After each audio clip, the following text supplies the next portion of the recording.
Hey, hvordan går det? Det er Otto her, og endnu et nyt spil, som hedder Bastion.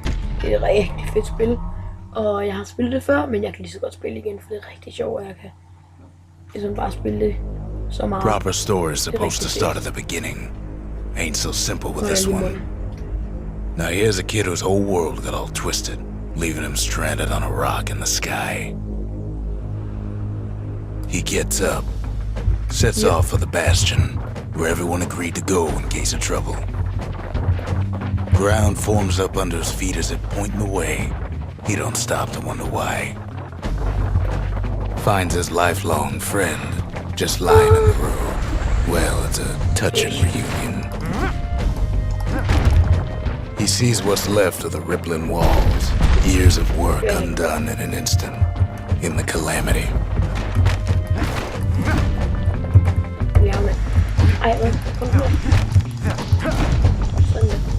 That a survivor? No, ma'am. It's a gas fella, forced out from underground. Kid pops him good. Fella got a piece of him, though.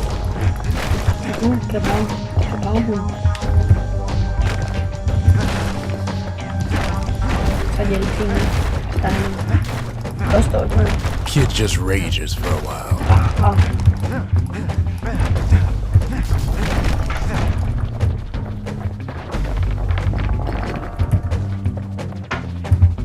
That's great.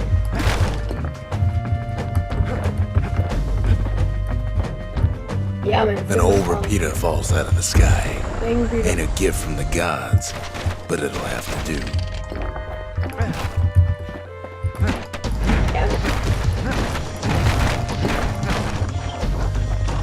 Kid's worked up quite a thirst by now, so that fountain looks real inviting. Sometimes you just need a drink.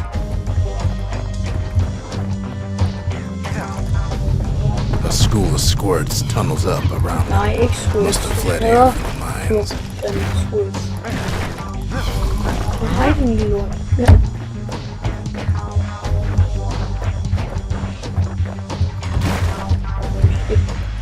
Kid finds a memento from a girl he knew.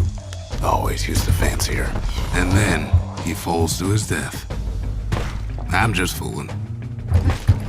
Så er det ligesom historien, man kan rigtig dø, men man er stadig liv. It's a wonder the old saloon's still standing. Used to have the nicest view. Oh my god, I elsker det spil. He sets foot inside one of Zealandia's famous watering holes. Inside's old Rondi, the bartender. The calamity got him before his drinking did. Æbler. Then Kid finds his trusty shield. Skjold. Jeg kan ikke huske, hvordan jeg Nå ja, shift. But just as he's getting a handle on it, the security takes him for a petty thief. Rondi always wanted his ashes scattered here.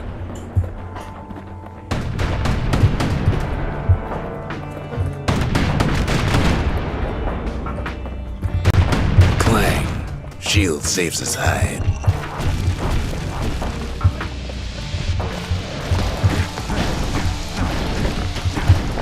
Windbags start turning up for last call. Nej, ikke windbag. Jeg hader en windbag. Det bliver rigtig, rigtig svært senere. More squirts start coming out of the woodwork. A big old fella pops out in front of the kid. Og så vil jeg også tage nogle...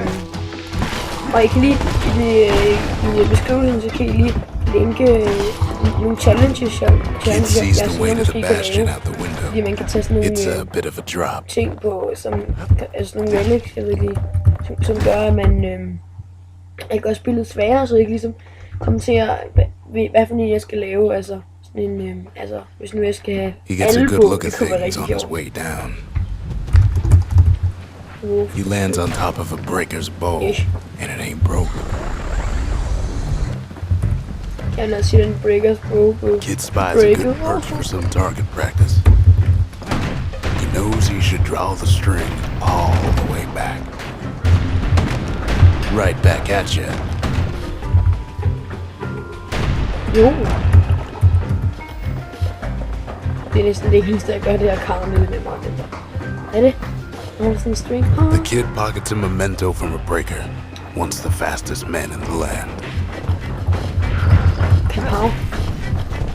Kaboom pow. Good news is the emergency defenses still work. Bad news is they're aiming for the kid. Kapow. Oh my god, inside.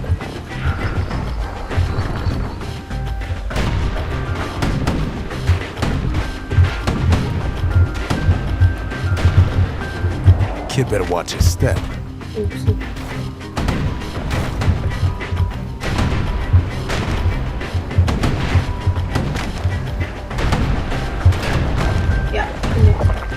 Ja, jeg er en del bedre normalt. Så jeg klarer det over. Men så er det bare ikke lige så sjovt, hvis man ikke gør det svært. Ved I, hvad jeg mener?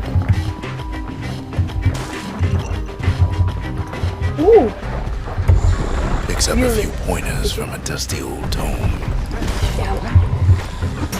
Ja. He's a mighty fast learner.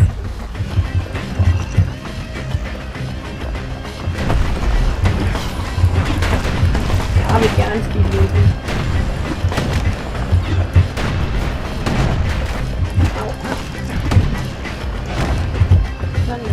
He finds the distillery right next to the arsenal.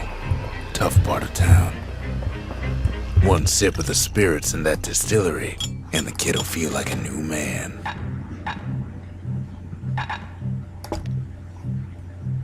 Ish. The arsenal's where the kid can pick the best tools for the job.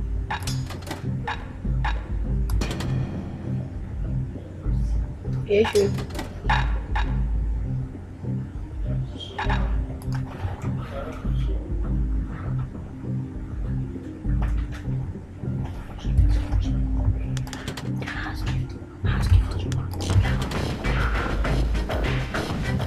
Ja.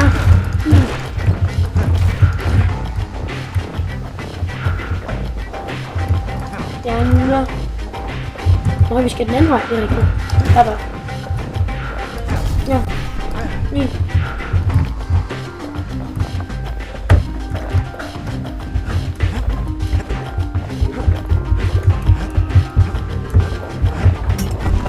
Some of them squirts birthing like crazy in a couple of corn pins.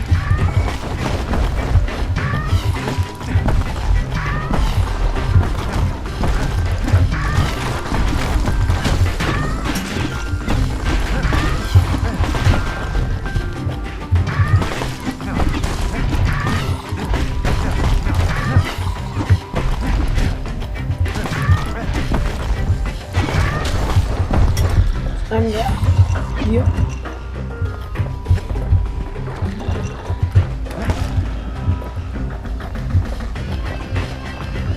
An old ferry barge sends the kid on his way. Hier. The Bastion's real close now.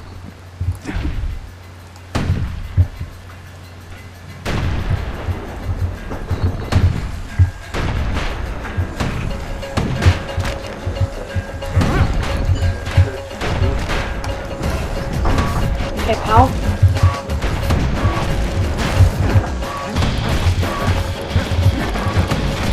Det er svært det der.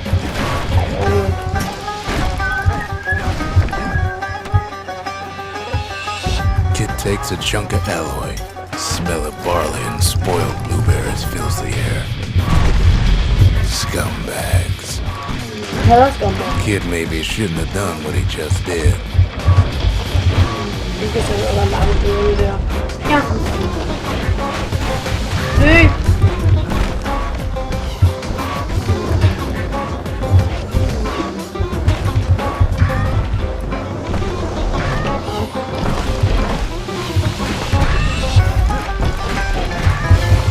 Rul.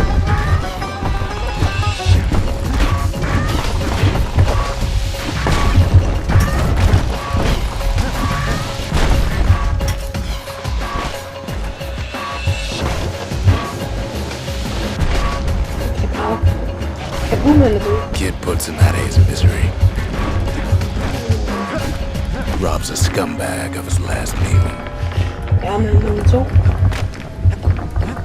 Og det vidste jeg ikke engang på noget.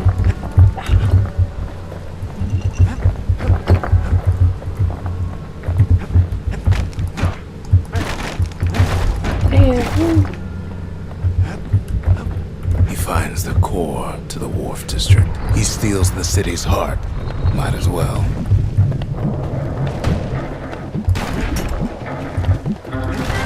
Kid has a feeling he better get a move on. The place is starting to fall. See, that core Kid took was the only thing making this particular rock stay afloat. Well, down he goes. Down toward the Bastion. Now the kid sees something stranger still. His mind races. Did anybody else survive? Sure enough, he finds another. He finds me. Oh my god, oh my god. And just like that, the Bastion comes alive. Starts growing again. Growing stronger. Kid's gotta put its power to good use. Now the Bastion can send him even farther into the wild unknown. Issue. Undskyld, hvis der er lidt larm i baggrunden. Kan ikke rigtig gøre sådan Kid ponders what to build.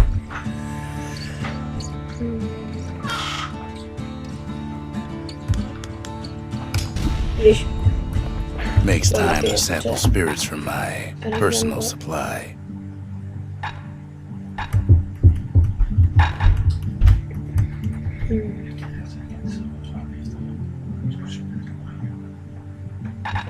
Okay. Yeah. Good job. Cinder brick style sure goes down smooth, then stays in the gut like a rock. The Skyway. Now the kid can ride the wind to distant lands. Good job.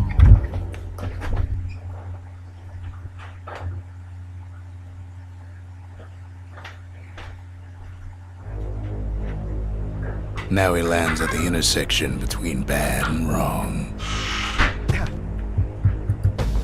Ought to be a core down one of these twisted streets. But which one? He heads for the squirt steps. Won't be no field trip this time.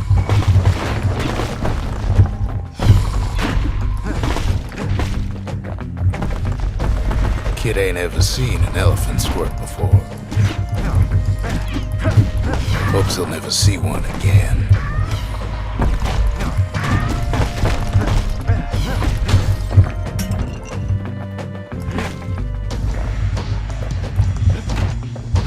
They say even the most rambunctious squirts can be tamed.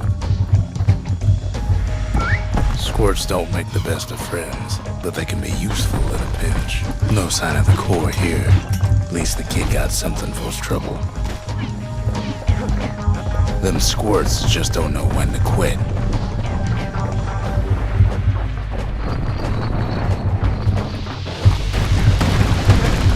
Yeah, I didn't know. Honestly, gangster. Oh yeah, Mr. Anything you do with it? No white gas fellas all dress alike. Kids wondering the same thing.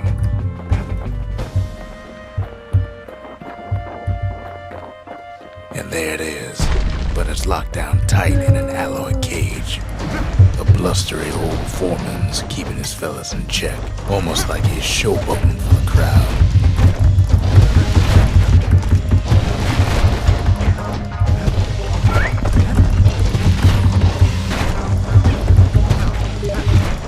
Excuse me? Excuse me?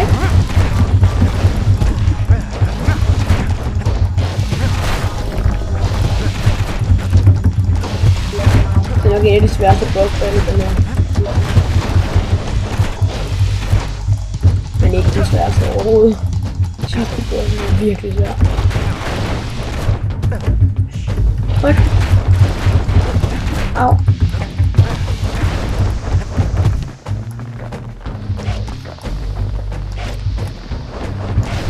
And now there's a new marshal in town.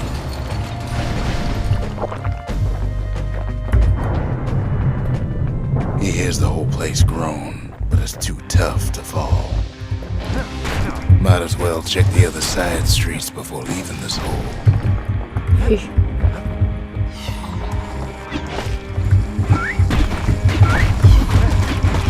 Springen wir. Ja.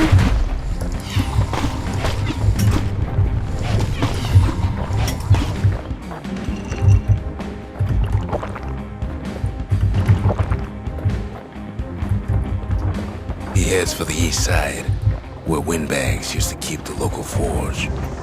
Somehow that old forge is still standing.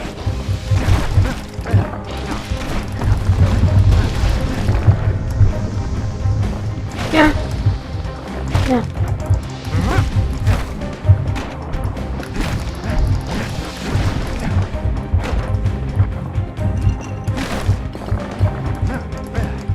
Inside the forge, Key can fine-tune those instruments of his.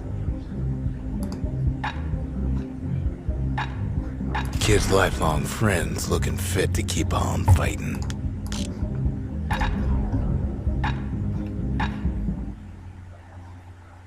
With a good length of miscut, that bow's like new again. Skal vi herned? Odd place to find the likes of Percy the Snitch.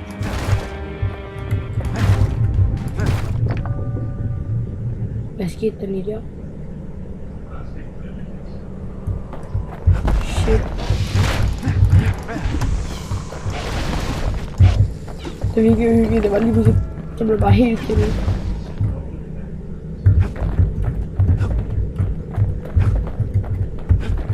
He heads for the biggest dump in town, Scumbag Alley. Okay, nice. Keeps telling himself he better watch his step.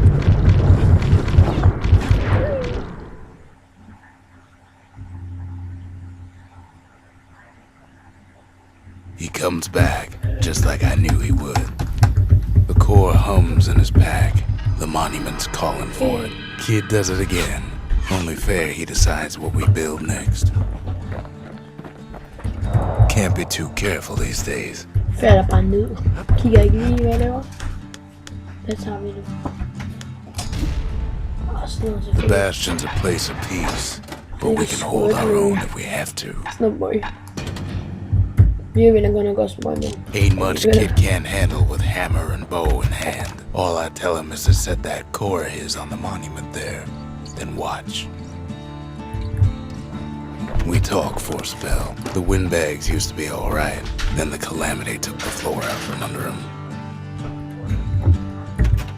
There's a bit of the Bastion's power in that crest, enough to point the way to the cores. I try to let the kid down gently.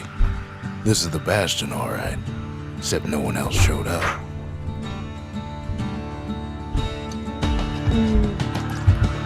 That's good. Picked up traces of other cores while the kid was out. Nu er der 2 steder.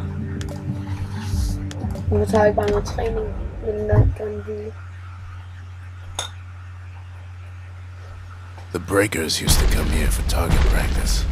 Used to play a little game. See who could bust the most targets and the fewest shots. Ja, okay. He's focused. He's armed. And he's off.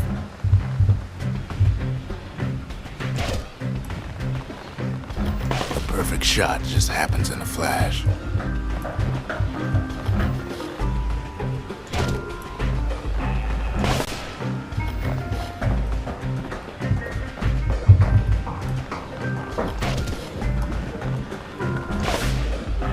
Bare. Ej, det kan de ikke. Det er ondt. Så tager vi en bomber.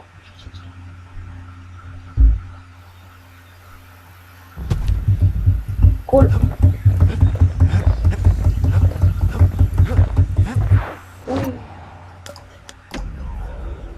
Okay. Kid ain't had enough in the breakers' barracks. Okay. Vi skal have fat i alt det der. He's focused. He's armed. And he's off. Takes practice, and a mighty strong bow helps too. Okay, vi skal ramme den alle sammen. Det er rigtig vigtigt.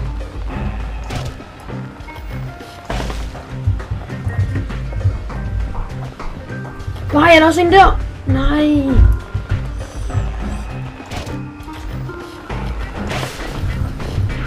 Ej, lad nu være.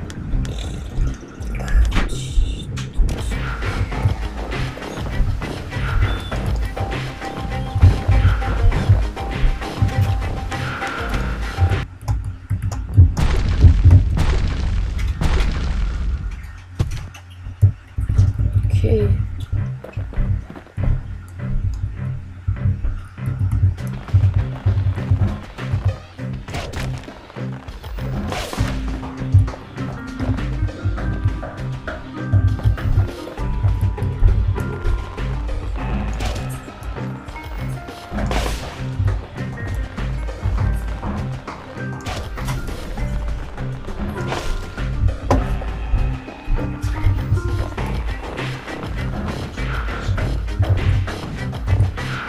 Okay. Ja, vi klarer på 10 nu får vi 2 af dem, tror jeg.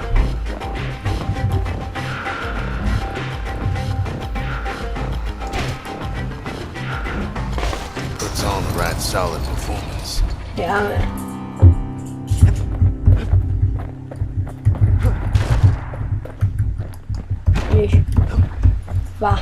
hvordan kan man klare på 5 skud?